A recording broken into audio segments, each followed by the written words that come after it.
কাটা ছাড়া ইলিশ মাছের নতুন একটা রেসিপি নিয়ে আসছি। আশা করি সবার ভালো লাগবে। কাটা ছাড়া এই রেসিপিটা আসলে অনেক মজাদার। যারা ইলিশ মাছ কাটার জন্য খেতে পারেন না তাদের জন্য তো এটা একদম পারফেক্ট একটা রেসিপি। তো চলেন দেখে আসি আজকে এই রেসিপিতে কী কী লাগতেছে।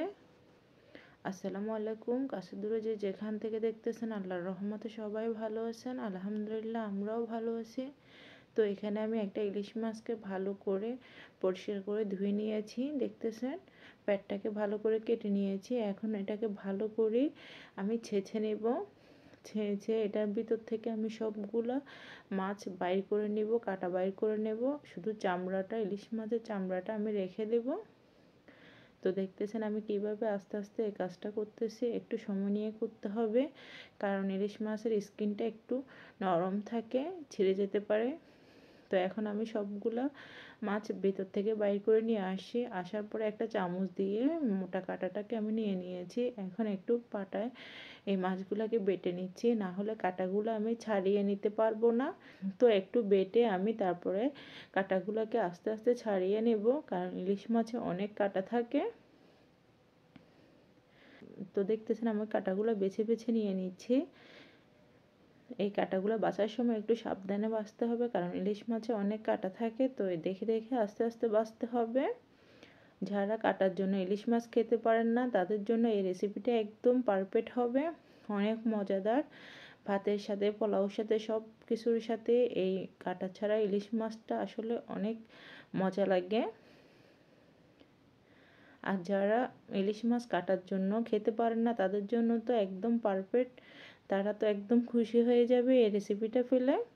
হয়তো একটু সময় লাগে কাটাগুলো বেছে নিতে, তো কিন্তু ফাইনালি অনেক মজা লাগে। মাছটা যখন একদম রেডি হয়ে যাবে খাওয়ার সময় অনেক ভালো লাগে। একটু কষ্ট করে যে কোনো জিনিস বানিয়ে নিতে পারলে খেতে অনেক ভালো লাগে, আর সবাই মিলে তৃপ্তি করে খেলে তো কথাই না, অনেক ভালো লাগে। তো সব সময়ের মতো আপনাদের কাছে একটা রিকোয়েস্ট থাকবে, রেসিপিগুলো যদি ভালো লাগে লাইক কমেন্ট শেয়ার করবেন। আর ভিডিওটা যদি ইউটিউব চ্যানেল থেকে দেখে থাকেন প্লিজ একটা সাবস্ক্রাইব করবেন। আর যদি ফেসবুক পেজ থেকে দেখে থাকেন একটা ফলো দিয়ে পাশে থাকবেন।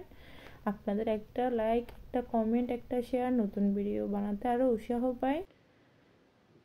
তো ইলিশ মাছের কত রকমের রেসিপি তো খেয়েছেন, এই নতুন রেসিপিটা ট্রাই করে দেখবেন, ইনশাল্লাহ আপনাদেরও ভালো লাগবে। তো আমার কাটাগুলো বাছা শেষ হয়ে গেছে। দেখতেছেন আমি ভালো করে কাটাগুলো বেছে নিয়েছি, কারণ ছোট বাচ্চা খাবে, সবাই খাবে। তো এই জন্য একটু সময় নিয়ে কাটাগুলো বেছে নিয়েছি। কাটা বাছা হয়ে গেছে। এখন আমি পেঁয়াজ কুচি দিয়ে দিয়েছি, এখন একটু ধনিয়া পাতা কুচি দিয়েছি, তারপরে মরিচ কুচি দিয়ে দিয়েছি, লবণ দিয়ে দিয়েছি, একটু করে হলুদ গুঁড়া দিয়ে দিয়েছি, তারপর একটু করে জিরা ধনিয়া গুঁড়া দিয়ে দিয়েছি। এখন এগুলাকে ভালো করে মেখে নেব। তো আমি একটু সরষের তেলও দিয়ে দিয়েছি। তো মাখানো শেষ। এখন আমি স্কিনটা নিয়ে আসছি, লেজটা আর মাথাটা রেখে দিছি। তো দেখে বুঝে নিতে হবে আমি এখন এই যে মাখা মাছগুলাকে সুন্দর করে স্কিনের ভিতরে দিয়ে দিচ্ছি মাছের। আস্তে আস্তে এই কাজটা করতে হবে, কারণ ইলিশ মাছ একটু সফট থাকে, স্কিনটাও সফট, এজন্য একটু আস্তে আস্তে সময় নিয়ে কাজটা করতে হবে। তো এখন আমার সবগুলা মাখা মাছ দেওয়া শেষ হয়ে গেছে। তো এখন আমি সুই দিয়ে সেলাই করে নিচ্ছি। সেলাই না করলে ভিতর থেকে মাছগুলা বের হয়ে আসবে, এজন্য সুই দিয়ে একটু সেলাই করে নিচ্ছি। একটু ছিঁড়া ছিঁড়া লাগতেছে স্কিনটা, এটা সুই দিয়ে টেনে টেনে সেলাই করলে ঠিক হয়ে যাবে, সমস্যা নাই।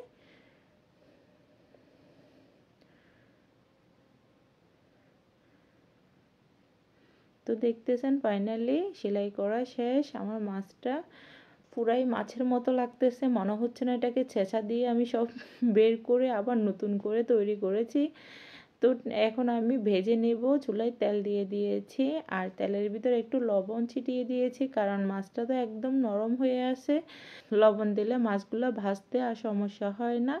তো এখন আমি উল্টিয়ে পাল্টিয়ে সুন্দর করে আস্তে আস্তে সময় নিয়ে মাছটা ভেজে নেব। আমার ফ্রাই প্যানটা ছোট হয়ে গেছে, মাছটা বড় হয়ে গেছে, এই জন্য একটু অসুবিধা হয়ে গেছে। তো আপনারা একটু বড় দেখে প্যান নিয়ে তারপরে ভাজবেন। আর মাছটা একটু সময় নিয়ে ভাজতে হবে, কারণ এটাতে কাটা নাই, কাটা ছাড়া একটা মাছ তো ভেঙে যাওয়ার চান্স থাকে, তো একটু সময় নিয়ে ভাজতে হবে। তো এখন আমার মাছটা ফাইনালি রেডি হয়ে গেছে, এখন আমি কেটে নিচ্ছি। তো দেখতেছেন মাশাআল্লাহ কেমন লাগতেছে, পুরা কেকের মতো লাগতেছে, খেতেও অনেক মজা। তো আজকে এ পর্যন্ত, এখানেই বিদায় নিচ্ছি। সবাই সুস্থতা কামনা করে সবাই ভালো থাকবেন। আল্লাহ হাফেজ।